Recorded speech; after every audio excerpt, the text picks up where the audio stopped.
Assalamualaikum warahmatullahi wabarakatuh. Waalaikumsalam warahmatullahi wabarakatuh. Bismillahi walhamdulillah. Wassalatu wassalamu ala sayyidina Rasulillah wa ala alihi wa sahbihi wa mawalah. La hawla wa la quwwata illa billah, amma ba'du. Saudara-saudara kaum muslimin yang berbahagia,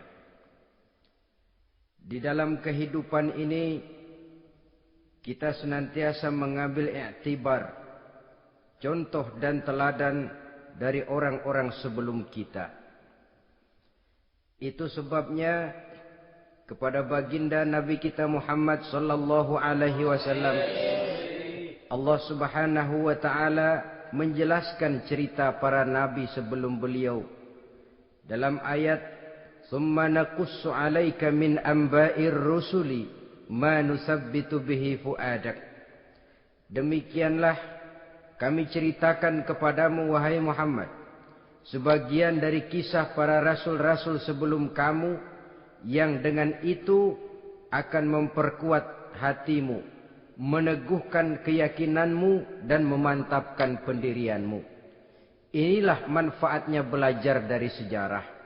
Jadi jangankan kita, baginda Nabi sendiri pun oleh Allah Subhanahu wa taala diceritakan sejarah para nabi sebelum beliau yang dimusuhi oleh umatnya, yang dicaci maki oleh kaumnya, yang terusir dari kampung halamannya, bahkan sampai ada yang terbunuh oleh umatnya.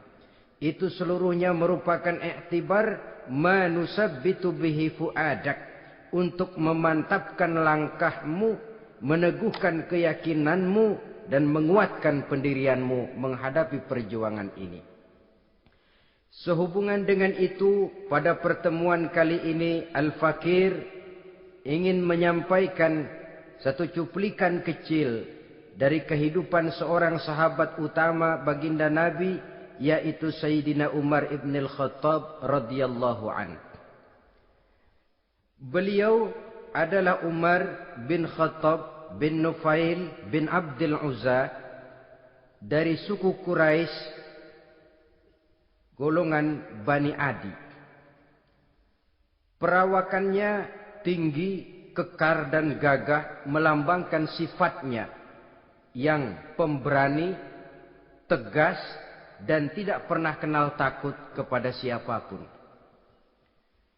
Sebelum mendapat hidayah, Umar bin Khattab termasuk orang yang berdiri di barisan orang-orang yang memusuhi umat Islam. Ia terperangkap dalam tradisi jahiliyah, di mana gemar berperang dan bermabuk-mabukan juga merupakan hal-hal yang pernah dilaksanakan dalam kehidupannya sebelum beliau masuk ke dalam agama Islam. Oleh karena itu, dalam kehidupan beragama, hidayah merupakan sesuatu yang penting. Bagaimanapun banyaknya dosa dan kesalahan yang telah dilakukan oleh seseorang, tidak seharusnya menyebabkan ia putus asa dari rahmah Allah. Sebaliknya, bagaimanapun banyak kebajikan dan kebaikan yang sudah dikerjakannya, tidak perlu membuat dia besar hati, puas, bangga, apalagi menjadi lalai karenanya. Sebab kita belum tahu akan bagaimana ujung perjalanan dari kehidupan kita ini. Saudara-saudara, kisahnya pun masuk Islam merupakan peristiwa yang menarik. Pada satu hari, dengan pedang terhunus, Umar bin Khattab menuju Darul Arqam, tempat di mana baginda Nabi biasa berkumpul dengan para sahabat.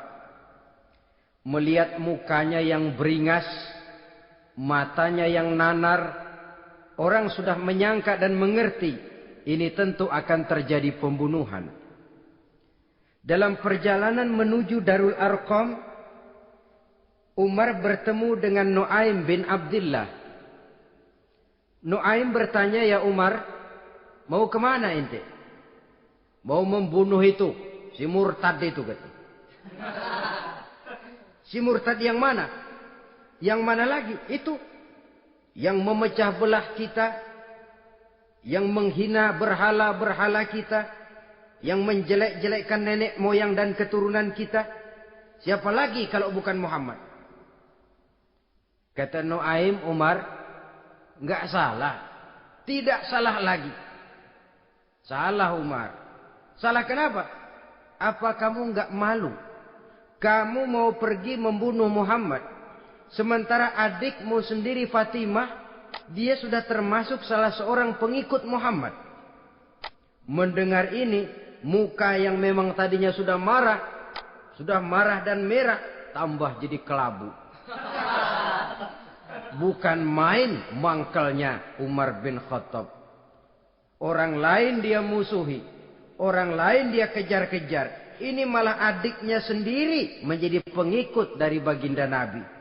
Tidak jadi menuju Darul Arqam, dia berangkat ke rumah adiknya Fatimah.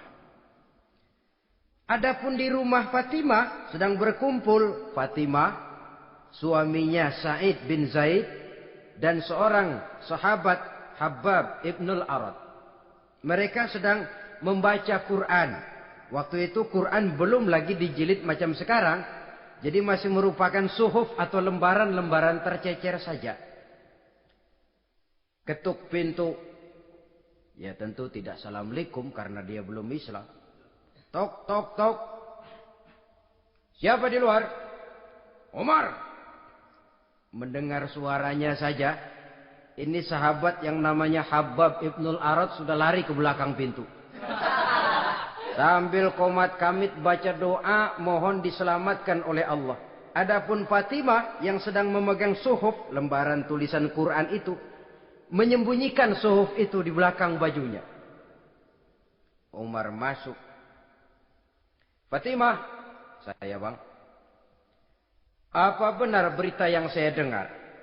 Berita apa itu bang? Bahwa kau sudah masuk Islam. Bang, andai kata Muhammad memang benar, bagaimana? Sudahlah jangan belit-belit. Jawab saja kau masuk Islam benar atau tidak? Ya. Saudara hadirin, begitu dikatakan iya, tangannya langsung melayang, menampar muka adiknya ini, sehingga mengalir darah dari hidungnya. Suaminya Sa'id bin Zaid yang mencoba melindungi istrinya, dipegang lehernya, dibanting, diduduki dadanya. Oh ini jawara ini.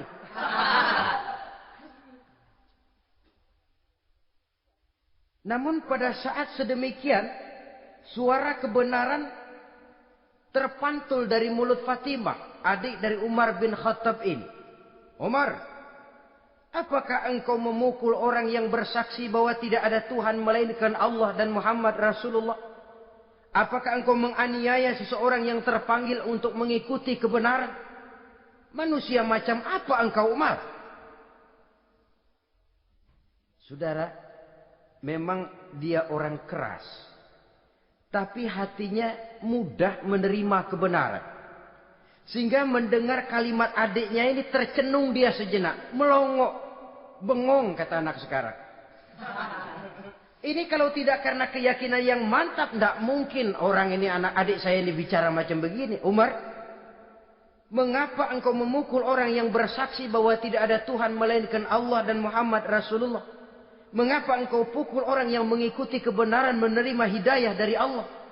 Begitu yakin dan mantapnya walaupun di tengah satu hal yang sangat menakutkan. Siapa yang tidak takut orang Quraisy berhadapan dengan Umar bin Khattab yang dikenal sebagai singa padang pasir pada waktu itu. Malahan dia termasuk salah seorang jagoan di tradisi masyarakat jahiliyah itu. Ada satu pasar yang namanya pasar Ukaz. Tiap tahun di pasar itu diadakan pesta. Pertama pertandingan syair. Jadi penyair waktu itu jadi kebanggaan. Syair-syair yang menang itu digantung di dinding Ka'bah. Jadi setiap suku akan bangga kalau mempunyai ahli syair yang hebat. Nah, lalu diadakan juga lah perlombaan balap kuda, memanah, termasuk gulat. Lah Umar ini tiap kali pertarungan mesti menang. Belum pernah ada yang berhasil mengalahkan dia. Jawara. Saudara-saudara, mendengar adiknya begitu mantap hatinya. Apalagi ketika adiknya berkata begitu, suhuf, lembaran yang disembunyikan di belakang bajunya tersembul. Apa yang kau sembunyikan di balik bajumu itu? Suhuf. Apa suhuf itu? Lembaran Al-Quran. Coba saya lihat. Enggak boleh. Kenapa? Kamu kotor. Orang kotor tidak boleh megang Quran. Saya mau lihat. Enggak boleh. Kalau kamu mau lihat, mandi dulu.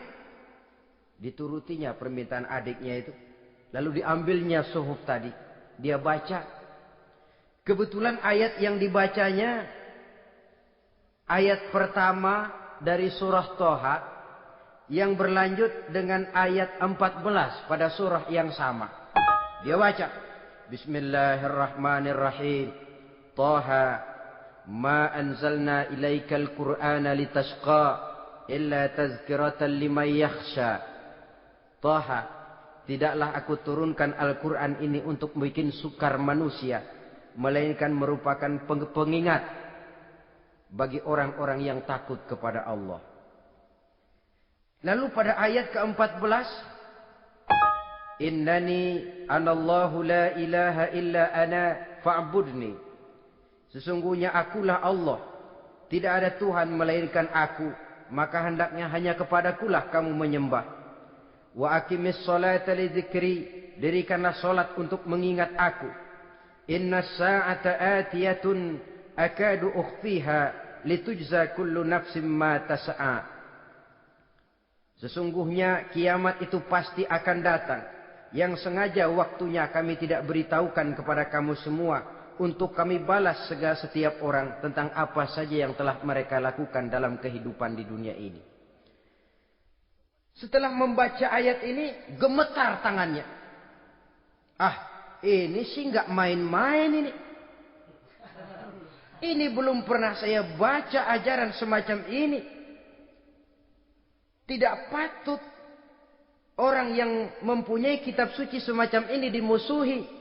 Ini sesuatu yang benar, tergetar jiwanya. Hei, Fatimah, Muhammad di mana Muhammad? Saya tidak akan memberitahu kepada kamu. Di mana? Saya tidak akan memberitahu. Lebih baik kau bunuh saya. Kalau memang maksudmu mau mencelakakan Muhammad. Sama sekali saya tidak akan mencelakakan dia, Fatimah. Kasih tahu saja, di mana dia? Darul Arqam. Bergegas dia menuju Darul Arqam. Di dalam Nabi memang sedang kumpul dengan para sahabat. Termasuk ada Sayyidina Hamzah. Yang juga terkenal jawara juga. Ketuk pintu. Ketuk pintu. Siapa di luar? Umar. Di dalam ini geger sebagian sahabat. Umar datang ini pasti bencana. Umar datang. Wah, kalau istilah kampung, kerok dan urusannya.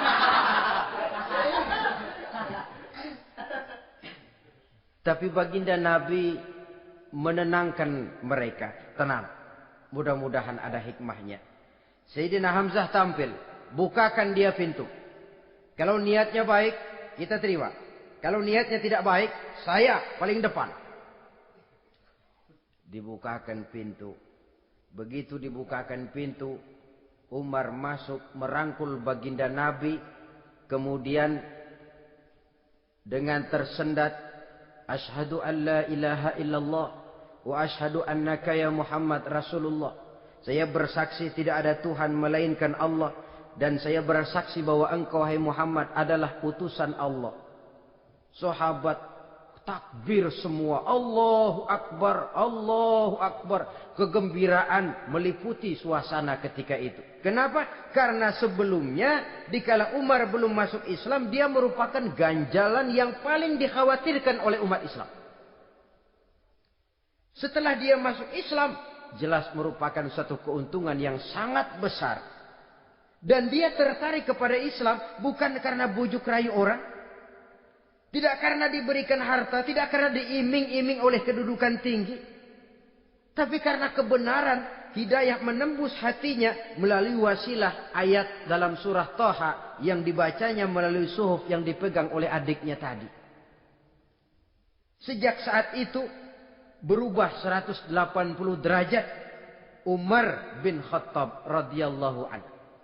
Tetapi tetap dengan sifatnya keras, tegas, dan tidak pernah kenal takut kepada siapapun. Cuma kalau sebelum Islam, dia kerasnya kepada Islam. Setelah dia masuk Islam, muter arah. Kepada siapapun yang memusuhi Islam, dia bersikap keras, tegas, dan tidak pernah kenal takut. Bahkan setelah beliau masuk Islam, satu hari ketika di Darul Arqam kumpul-kumpul, waktu itu Nabi belum berdakwah secara terbuka karena pengikut masih sedikit. Sayyidina Umar usul, "Ya Rasul, ada apa Umar? Alasna 'alal haq fi mamatina wa mahyana?" Ya Rasul, bukankah kita ini berdiri di atas sesuatu yang benar? Bukankah mati kita, hidup kita untuk melaksanakan sesuatu yang benar? Bala ya Umar, betul Umar. Wallazi nafsi biyadih, innakum la'alal haq in muttum wa in hiyitum. Demi Allah Umar, kata Nabi, sesungguhnya kamu dan kita semua berdiri di atas kebenaran, hidup ataupun mati. Setelah mendapat jawaban begini, Umar masuk kepada tujuan pembicaraannya. Izan ya Rasul, fa fimal ihtifal. Kalau memang begitu ya Rasul, kalau memang kita yakin kita berdiri di atas kebenaran, kita hidup karena kebenaran, kita mati pun memperjuangkan kebenaran, fa fimal ihtifal. Kenapa mesti ngumpet-ngumpet? Kenapa harus sembunyi-sembunyi? Wallazi ba'asaka bil haqq, demi Allah ya Rasul, la takhrujanna wa la nakhrujanna ma'ak. Tuhan harus keluar menyampaikan Islam ini secara terbuka, dan kami akan mendampingi Tuhan dengan segenap jiwa dan raga. Sekali masuk Islam gak tanggung-tanggung. Yang kayak begini ini yang kita perlukan sekarang ini. Begitu masuk Islam gak tanggung seluruhnya, jiwa dan raganya masuk Islam. Beliau yang pertama kali mengajukan ide, kenapa harus dakwah sembunyi ya Rasul? Wong kita berdiri di atas kebenaran, memperjuangkan sesuatu yang hak. Kalau kita mati, kita pun mati membela kebenaran. Kenapa mesti fafimal ikhtifa? Kenapa harus sembunyi-sembunyi? Mulai sekarang mari keluar ya Rasul, saya akan dampingi Tuhan, nyawa taruhannya. Saudara hadirin yang saya hormati, selalu dia tempat-tempat yang pernah dia melaksanakan maksiat sebelum dia Islam, selalu dia kunjungi sampai dia berkata, tidak ada tempat yang pernah saya melakukan kesalahan sebelum saya Islam yang harus saya tutupi dengan kebajikan setelah saya Islam sekarang ini. Bahkan ada satu riwayat menjelaskan beliau itu yang tinggi badannya, kekar perawakannya, gemetar orang ngadepin dia. Tapi beliau sendiri sangat mudah gemetar kalau sudah mendengar ayat-ayat Allah. Sehingga ada satu riwayat menjelaskan Sayyidina Umar itu setelah masuk Islam, kalau sholat kadang-kadang bila menoleh ke kanan beliau senyum, bila menoleh ke kiri beliau menangis berurai air mata. Ada orang bertanya, ya Umar, kenapa menengok ke kanan kau senyum, ke kiri kau menangis? Itulah kalau saya ingat jahilnya saya sebelum Islam. Adapun bila saya menoleh ke arah sebelah kanan saya tersenyum, teringat betapa dulu saya membuat berhala dari korma. Saya tumpuk-tumpuk, saya susun begitu.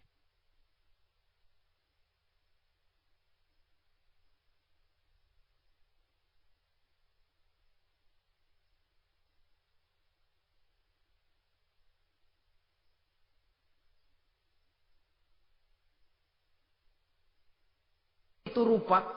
Setelah saya sembah, saya makan itu korma. Gagah betul saya waktu itu, sampai Tuhan pun saya makan. Adapun kalau saya menoleh ke kiri, teringat putri kesayangan saya yang terbawa oleh tradisi jahiliyah, takut menanggung aib, merasa malu mempunyai anak perempuan sampai dia terkubur hidup-hidup.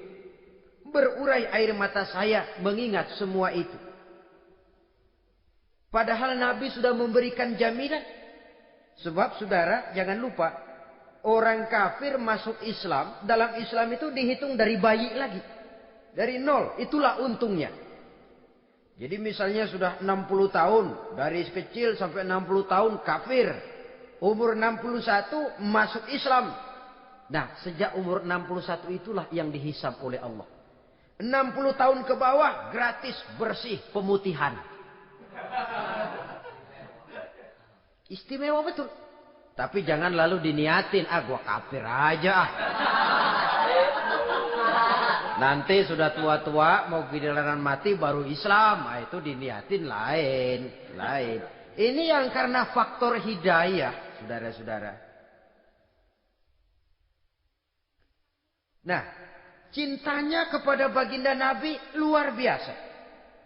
Dalam setiap pertempuran beliau selalu di front terdepan. Bahkan demikian cintanya sampai ketika hari di mana baginda Nabi wafat, saudara-saudara. Disampaikan berita wafat Nabi kepada Umar ini. Ya Umar, baginda Nabi sudah wafat. Kamu ngomong apa? Baginda Nabi sudah wafat. Bukan sedih, nyabut pedang, keluar matanya melotot. Siapa yang bilang Muhammad mati, saya tabas batang lehernya. Begitu cintanya beliau kepada baginda Nabi, sampai-sampai nggak menerima kalau Nabi wafat.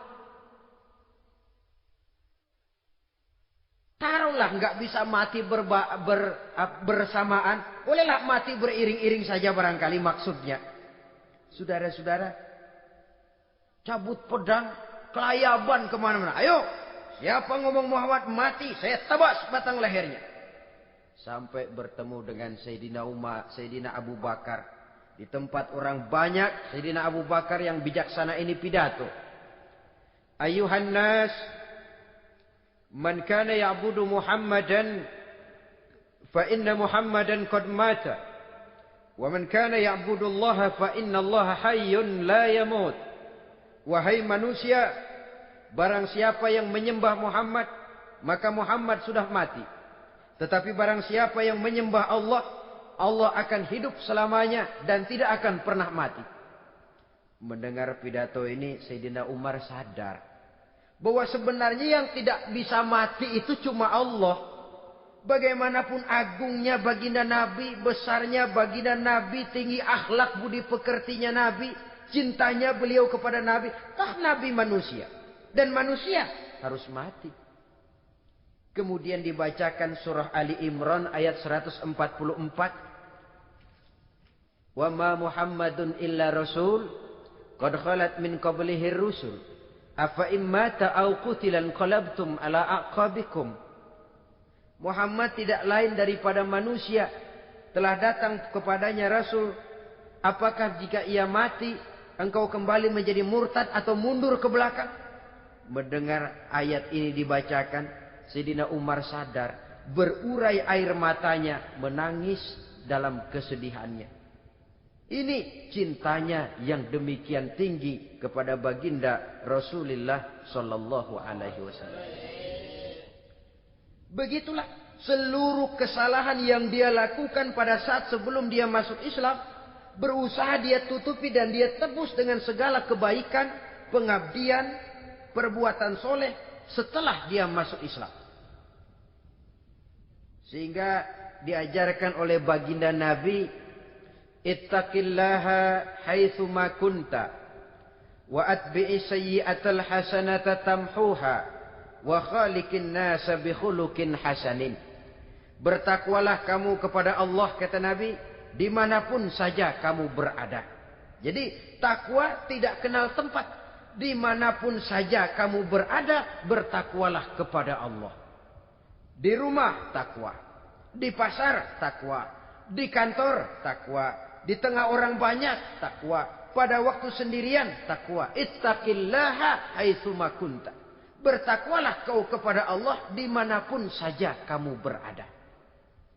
Jangan takwa pakai tempat. Di masjid takwa, di kantor nyolong. Itu tidak haitsu makunta. Yang diajarkan oleh Nabi, dimanapun kamu berada, bertakwalah kepada Allah. Wa atbi'i sayyi'atal hasanah tamhuha. Dan iringi perbuatanmu yang salah dengan kebaikan. Jadi kalau satu saat terselip kita berbuat salah, cepat iringi dengan kebaikan. Tamhuha, dengan harapan kebaikan yang kita kerjakan akan menutupi dosa yang terselip kita lakukan. Ngomongin orang, astagfirullahalazim. Banyak istighfar. Istighfarnya mudah-mudahan bisa nutupin dosa karena ngomongin orang. Tapi jangan lalu tambah sulap. Ngomongin orang istighfar. Terus ngomongin lagi istighfar lagi. Itu tentu tidak bisa dengan cara begitu.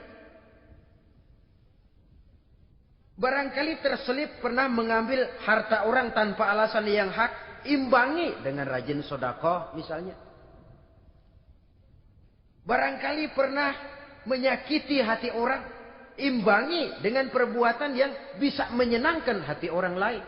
Itu namanya mengiringi perbuatan yang bersifat salah dengan kebajikan. Ini yang dilakukan oleh Sayyidina Umar. Setiap pelosok hampir dia datangi.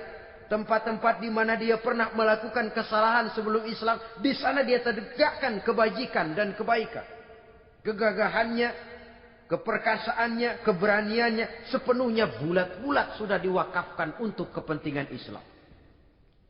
Saudara hadirin yang saya hormati, diperlukan orang-orang yang punya keberanian macam Sayyidina Umar. Berani karena panggilan hidayah, bukan berani babi. Babi berani juga babi, cuman nyeruduk. Artinya berani yang tanpa pertimbangan. Berani yang tanpa pertimbangan pada akhirnya akan menyulitkan kita sendiri. Beliau gagah, beliau berani, beliau punya kekuatan, beliau punya wewenang. Dan itu dimanfaatkannya untuk menjadi backing baginda Nabi kita Muhammad sallallahu alaihi wasallam. La takhrujanna wa la nakhrujanna ma'ak ya Rasul. Ya Rasul, keluar, sampaikan dakwah secara terbuka. Saya akan mendampingi Tuhan. Jika ada yang ganggu Tuhan, saya paling depan. Backing yang mendampingi Rasul untuk menyampaikan risalah Islamiyah ini. Saudara hadirin yang saya hormati, wa khaliqin nasa bi khuluqin hasanin, kata Nabi. Dan pergaulilah manusia dengan akhlak yang baik. Karena dengan ini kau bisa mengambil hati orang. Dalam hadis lain katakan, innakum la tas'una an-nasa bi amwalikum walakin yas'uhum minkum bastul wajhi wa husnul khuluq. Kamu tidak akan bisa menyenangkan orang banyak dengan hartamu, tapi kamu bisa ambil hati mereka dengan budi pekerti yang luhur dan muka yang manis. Dengan harta belum tentu kita bisa menyenangkan semua orang. Tapi budi pekerti yang luhur, muka yang manis, itu yang akan bisa membuat kau menyenangkan orang banyak.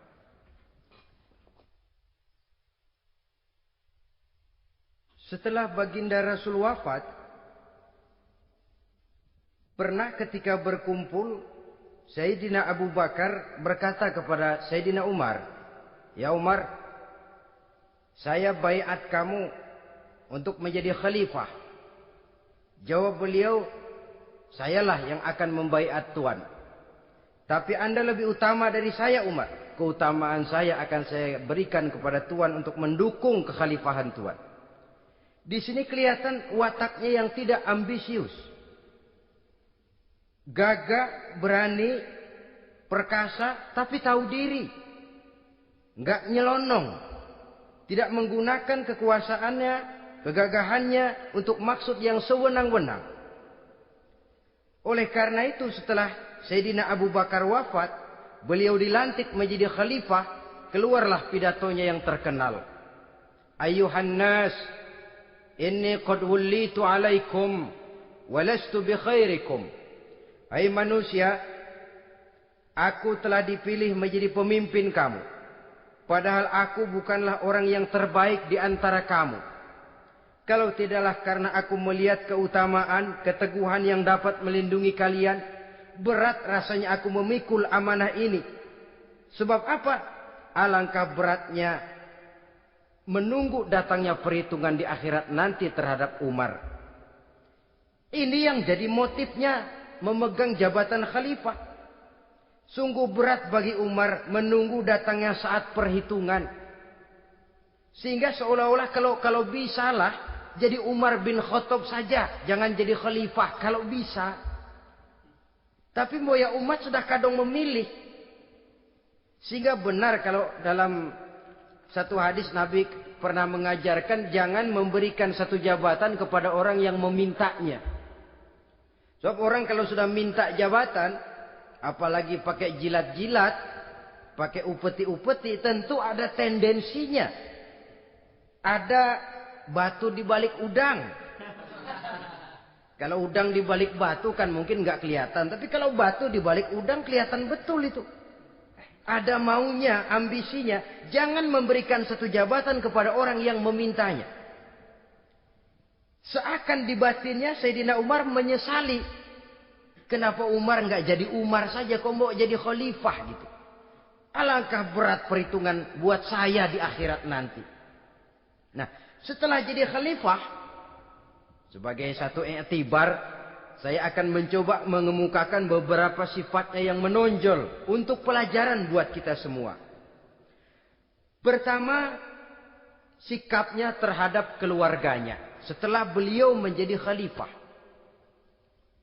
Kedudukan sebagai keluarga Umar bin Khattab bukan merupakan kedudukan istimewa. Itu ditanamkan betul kepada keluarganya. Jangan karena bapakmu khalifah, lalu mentang-mentang anak khalifah kau merasa dapat fasilitas, merasa bisa berbuat semau-maumu, kau harus punya tanggung jawab dan beban moral, memberikan contoh yang lebih baik kepada rakyat. Ini yang ditekankan kepada keluarganya. Kalau beliau mau mengeluarkan undang-undang, undang-undang itu lebih dahulu dibicarakan di tengah keluarganya, kumpul anak-anaknya, ini akan ada undang-undang begini. Siapa di antara kalian mau mentaati, persilakan. Yang tidak pun persilakan. Tapi saya ingatkan, kalau ada dari keluarga Umar yang melanggar peraturan yang saya keluarkan ini, saya akan menghukumnya 2 kali lipat karena dia keluarga saya. Menghukumnya 2 kali lipat karena dia keluarga saya. Jadi bukan mentang-mentang anak babe, lalu kebal hukum. Tidak. Siapa yang di antara kalian melanggar peraturan ini, akan aku kenakan hukuman 2 kali lipat karena dia keluargaku. Nah, saudara hadirin yang saya hormati, lalu berwibawa, dijaga betul keluarganya. Suatu hari beliau datang ke rumah putranya Abdullah bin Umar. Ketika masuk dilihatnya Abdullah bin Umar sedang makan daging. Makan daging. Merah muka Umar. Mentang-mentang anak khalifah ya. Mentang-mentang anak Amirul Mukminin ya, kamu makan daging.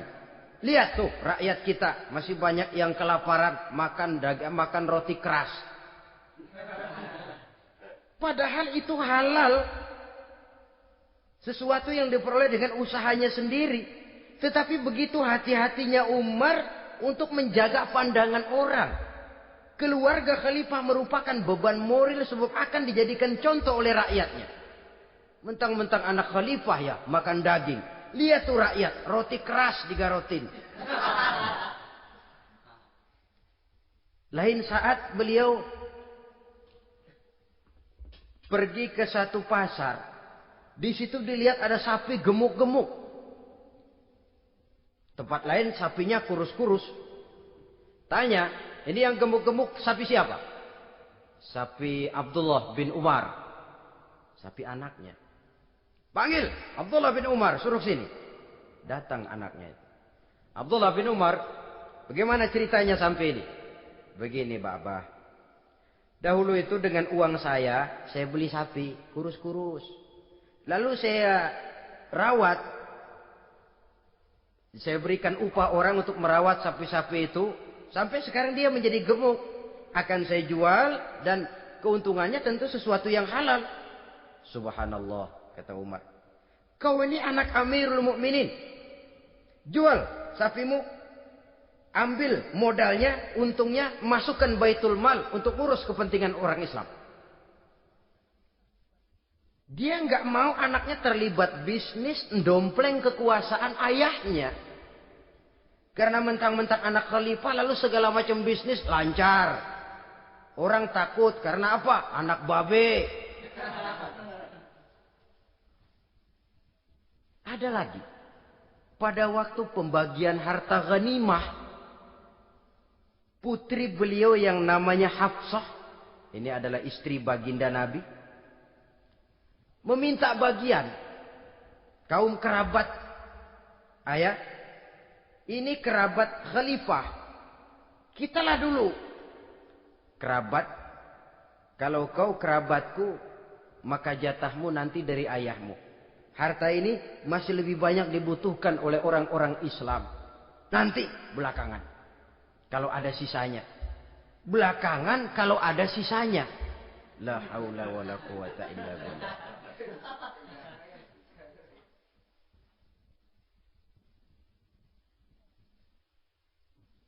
Saudara hadirin, itu terhadap keluarganya. Kemudian apa sifat-sifat yang menonjol dari kepemimpinannya? Pertama, kesederhanaannya. Beliaulah satu-satunya khalifah, Amirul Mukminin, setingkat presiden kalau sekarang, yang punya jubah cuma 2 dan 1 pun punya anaknya. Tambelan lagi. Pernah sholat Jumat terlambat. Beliau naik mimbar untuk khutbah, sebelumnya minta maaf dulu. Saudara-saudara, maaf saya terlambat nungguin baju kering. Seorang khalifah nungguin baju kering. Sederhana dalam kehidupannya. Mari kita ambil satu cerita lagi. Pada waktu beliau jadi khalifah, yang diangkat jadi gubernur di Mesir adalah Amr bin As. Amr bin As hidupnya lebih mirip kaisar. Istananya besar, pakaiannya bagus-bagus. Nah, yang paling mengganggu pikiran Amr bin As, di sebelah istananya ini ada gubuk reot, kepunyaan orang Yahudi lagi. Ah, ini nggak pantas bener, masa di samping istana gubernur ada gubuk reot. Orang Yahudi lagi yang punya. Ini mesti, udah, bikin saja rencana, panggil dinas tata kota, bikin planning. Di sini mau dibangun masjid, proyek negara. Bikin gambarnya, susun anggarannya, tender. Saudara-saudara, si Yahudi yang punya gubuk reot dipanggil. Yahudi, ada apa, Pak? Kamu tahu nggak? Enggak. Iya, memang belum saya kasih tahu.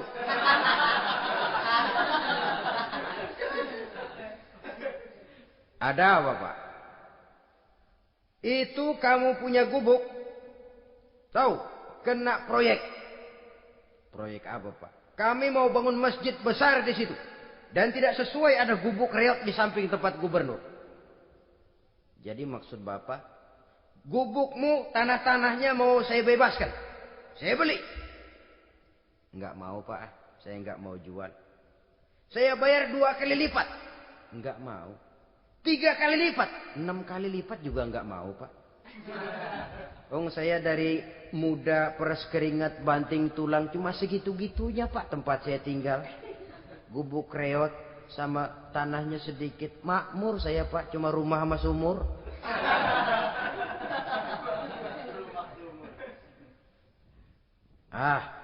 Ini Yahudi kelewatan juga. Akhirnya turun perintah, sudah, kalau dia nggak mau dibebaskan, gusur saja, tarik, ambil bulldozer. Digusur. Yahudi ini berurai air matanya. Aduh, begini jadi rakyat kecil, udah jatuh ketiban ember lagi. Tapi pikir-pikir Amr bin As kan bukan yang paling atas. Dia kan cuma pejabat, masih ada atasannya lagi. Lapor lapor. Yahudi ini berangkat ke Madinah. Bayangkan dari Mesir ke Madinah. Jalan. Di sepanjang jalan dia berpikir. Fikir membanding-banding. Kalau gubernurnya saja istananya begitu mewah, apalagi khalifahnya. Kalau gubernurnya galak main gusur, apalagi khalifahnya. Dan saya bukan orang Islam, apa dia lemin ngadu? Apa dapat tanggapan? Berangkat dia sambil harap-harap cemas. Sampai di pintu kota Madinah. Dia temui orang lagi tidur di bawah pohon korma. Selamat siang Pak. Ada apa? Pak. Apa? Mau lapor. Lapor apa? Bapak tahu Khalifah Umar bin Khattab? Tahu? Istananya di mana Pak? Istananya di atas lumpur. Di atas lumpur. Di atas lumpur. Pengawalnya banyak Pak. Banyak. Siapa Pak? Yatim piatu, janda-janda tua, orang-orang miskin, orang-orang lemah. Itu pengawalnya. Pakaian kebesarannya apa sutra apa-apa Pak? Pakaian kebesarannya malu dan takwa. Saya nggak ngerti Pak. Itulah Umar bin Khattab. Lalu orangnya sekarang di mana Pak? Di depan ente. Rupanya yang dia tanya itulah orangnya. Gemeter Yahudi ini. Keringat bercucuran. Coba istananya di atas lumpur. Sebab beliau berprinsip. Bagaimana saya bisa menghayati nasib rakyat kalau saya tidak merasakan apa yang mereka rasakan. Bagaimana saya nggak bisa tahu sakitnya lapar kalau saya belum pernah kelaparan. Itu prinsipnya. Istananya di atas lumpur. Para pengawalnya yatim piatu, janda-janda tua, orang-orang miskin, orang-orang lemah dan tidak mampu. Dan pakaian kebesarannya malu dan takwa. Kamu dari mana? Dari Mesir Pak. Ada apa? Mau laporan gubernur Bapak di Mesir yang namanya Amr bin As. Kenapa? Main gusur aja Pak. Ceritanya? Iya dia mau bangun masjid. Kebetulan di areal itu saya punya tanah sama gubuk segitu-gitunya. Saya nggak mau dibeli. Digusur Pak. Saya mau mencari keadilan. Begini. Kamu lihat tempat sampah itu. Lihat. Di situ banyak tulang. Coba kamu ambil kemari satu. Tulang unta bawa sini. Bingung Yahudi. Pak. Saya kemari mau cari keadilan. Kalau tulang mah di Mesir juga banyak Pak. Sudahlah. Pokoknya kau ambil saja tulang itu. Dicoker-coker dapat dikasih. Tulang itu digaris lurus oleh Sidina Umar dengan ujung pedang. Red. Nah, nih, kau bawa kepada Amr bin As. Makin bingung itu Yahudi. Suruh bawa tulang cuman digaris. Nanti saya ngomong apa Pak? Sudahlah kasih saja. Pulang dia. Sampai di Mesir. Tuan Gubernur, ada apa? Saya baru menghadap khalifah. Kemudian beliau sampaikan ini. Dikasih tulang. Amr bin As ngelihat tulang ada goresan lurus dengan ujung pedang. Gemetar. Badannya keluar keringat dingin. Panggil kepala proyek. Proyek batal. Masjid nggak jadi didiriin. Itu gubuk Yahudi diriin lagi. Ini Yahudi makin bengong. Ini gubernur dapat tulang doang segitu takutnya.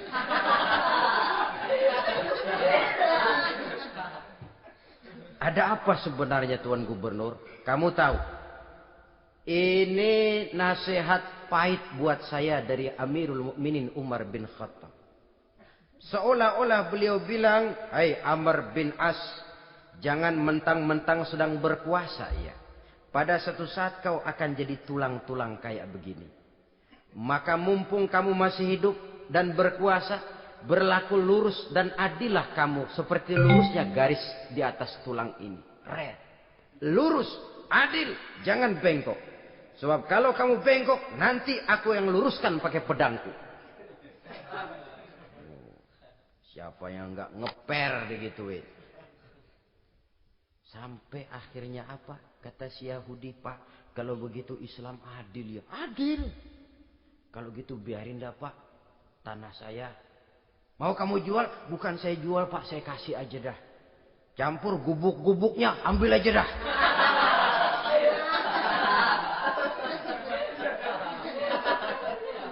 Masuk Islam si Yahudi ini oleh karena keadilan dari Umar bin Khattab. Begitulah kesederhanaan hidupnya. Sampai saudara, yang ironi betul, pernah Utsman bin Affan, Ali bin Abi Thalib, Thalhah dan Zubair kumpul mendengar berita bahwa Sayyidina Umar ini punya hutang. Bayangkan, seorang khalifah untuk melangsungkan hidupnya sampai punya hutang. Padahal Baitul Mal di bawah kekuasaannya. Berunding Utsman, Ali, Thalhah, Zubair. Kalau kita langsung ngomong sama Umar nggak enak dong, dia nggak bakalan terima. Lewat putrinya aja, Hafsah deh. Baik. Hafsah ngomong sama Umar, Abah, kenapa? Bagaimana kalau honor Abah ditambah, ditingkatkan supaya hutang bisa ketutup? Hafsah, saya Abah. Siapa yang nyuruh kamu ngomong begitu? Enggak ada. Ada. Saya tahu ada ini. Kalau enggak ada kamu enggak mungkin ngomong begitu. Tapi orangnya kalau saya tuntut mereka mungkin enggak mau. Sekarang saya mau tanya Hafsah. Kau kan istri Rasul. Betul. Nah, saya mau tanya. Suamimu makanannya apa? Daging? Bukan. Roti. Tempat tidurnya kasur empuk? Bukan. Kain kasar yang kalau musim panas kami bentangkan. Kalau musim dingin separuh buat tidur, separuh buat selimut. Pakaian yang dibelikan untukmu berapa banyaknya? Cuma 2. Nah, itu guru saya. Orang yang paling saya cintai. Dan itu yang saya ikuti. Bahkan setelah beliau wafat, Sayyidina Umar ini, hutangnya ditanggungkan kepada anaknya Abdullah bin Umar. Dan itu pun dilunasi dengan menjual rumahnya. Sehingga rumahnya itu disebut Darul Qadha. Rumah bayar hutang. Begitu kesederhanaannya. Jadi nggak pakai aji mumpung. Mumpung jadi khalifah lalu kayak ikan gurita. Tangan yang mana aja megang. Itu kan mental monyet. Monyet itu kan begitu. Tangan megang kiri kanan. Mulut ngawal. Kaki megang. Temennya dikasih masih ngerampas juga. Monyet rakus betul itu. Itu kesederhanaannya. Kenapa kesederhanaan ini timbul? Karena sikap zuhudnya. Zuhud itu tarkud dunia li ajlil akhirah. Orang yang mengambil dunia hanya yang diperlukan dengan lebih mengutamakan kehidupan akhirat. Watak zuhudnya yang sangat menonjol. Dialah pahlawan yang paling berani di medan perang. Dialah imam yang paling khusyuk di masjid. Dan tidak jarang kalau sholat sendiri. Begitu membaca ayat yang menceritakan neraka. Nangis berurai air matanya. Saudara hadirin ma'asyiral muslimin rahimakumullah. Jadi kesederhanaan dan kezuhudan ini bukan lewat teori.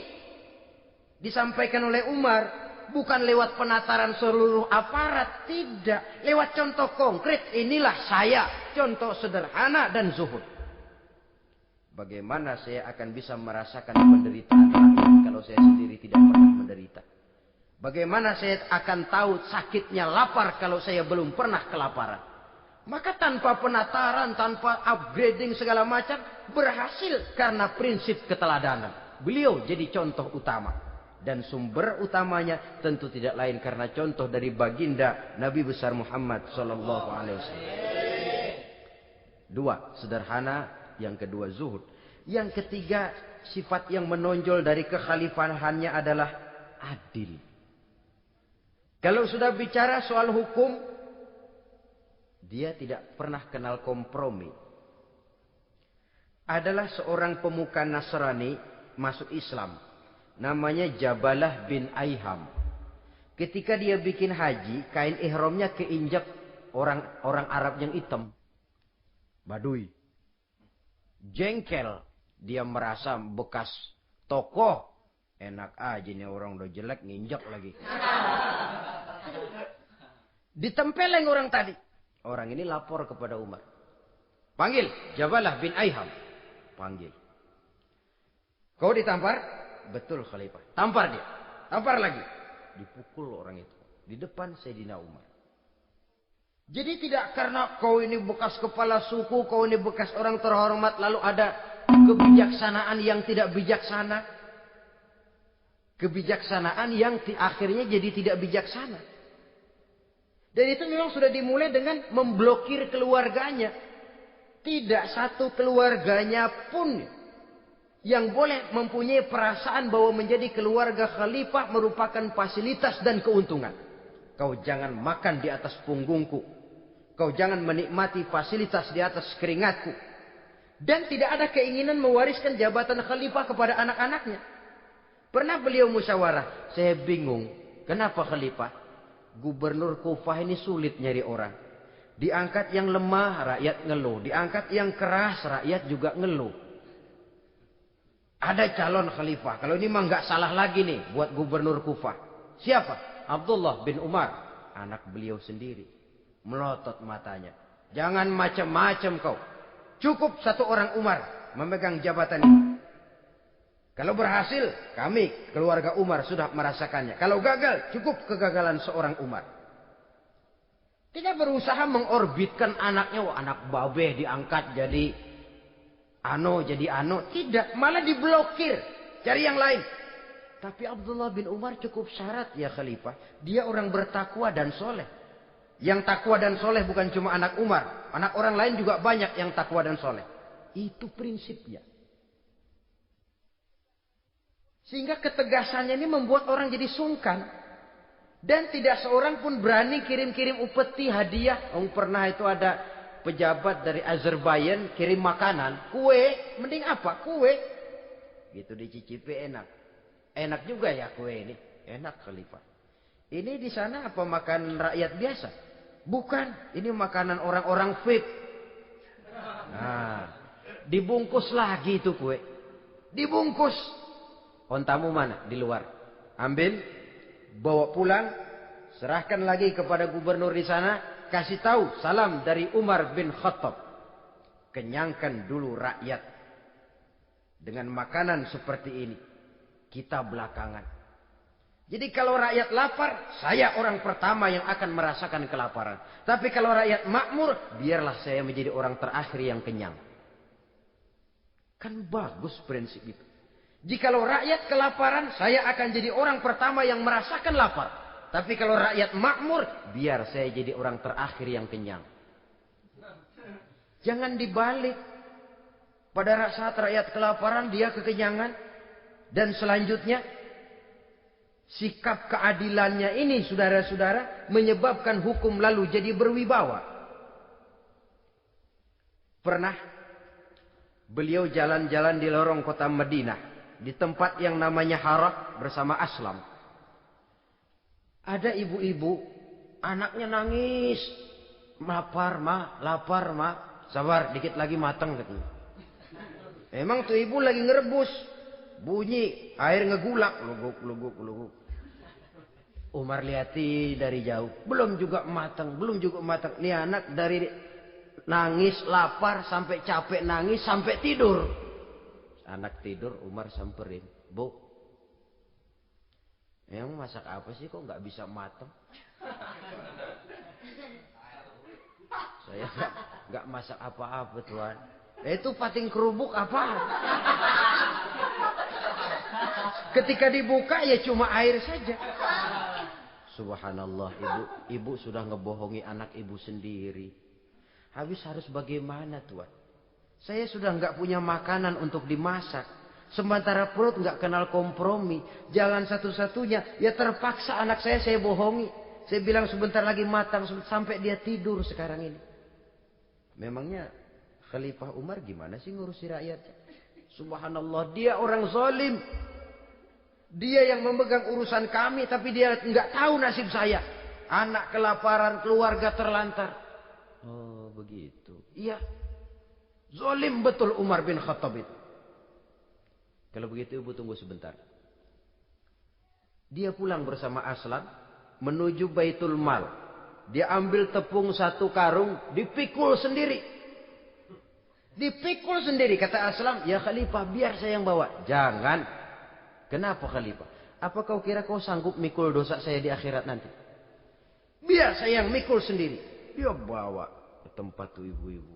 Dia masakin sendiri. Nah bu, sudah matang, persilakan masak. Makan. Alhamdulillah Tuan. Mudah-mudahan Allah memberkahi Tuan. Tuan lebih baik dari Umar bin Khattab yang zalim itu. Memang sebenarnya Tuan siapa, kata tuh ibu? Saya. Iya. Saya ya Umar bin Khattab yang ibu bilang zalim itu.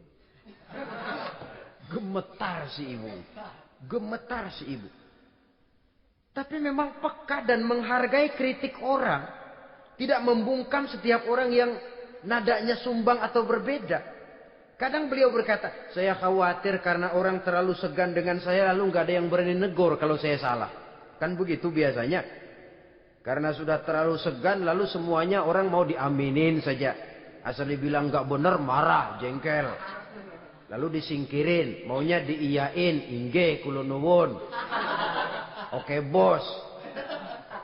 Beliau bilang, saya khawatir kalau tidak ada orang yang mau menegur kesalahan saya jika saya terlanjur nanti. Tahu-tahu muncul orang, demi Allah, saya akan menegur Tuan dengan pedang saya ini. Cerah mukanya, senyum bibirnya, alhamdulillah. Anak muda, saya memerlukan orang macam kau.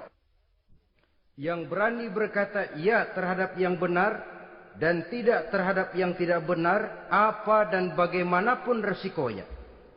Di sini kelihatan sikap beliau menghadapi orang yang berbeda pendapat. Keadilan, keberanian dan ketegasan, cepat menerima kebenaran merupakan serentetan dari sifat-sifat utama beliau sejak masuk Islam sampai menjadi khalifah yang kedua. Bahkan dengan jasa beliau, Islam kemudian tersebar, menembus dinding Jazirah Arabia, memasuki Bizantium dan Persia, sehingga beliau juga dikenal sebagai periode Al-Futuhat Al-Islamiyah. Nah, saudara-saudara, inilah cuplikan kecil dari kehidupan seorang agung dan besar yang memang sangat terbatas kata-kata untuk melukiskan kebesaran itu. Namun yang secuplik ini mudah-mudahan menjadi sumbangan moral dalam rangka kita memperbaiki diri menuju kehidupan yang lebih baik. Terima kasih banyak atas segala perhatian.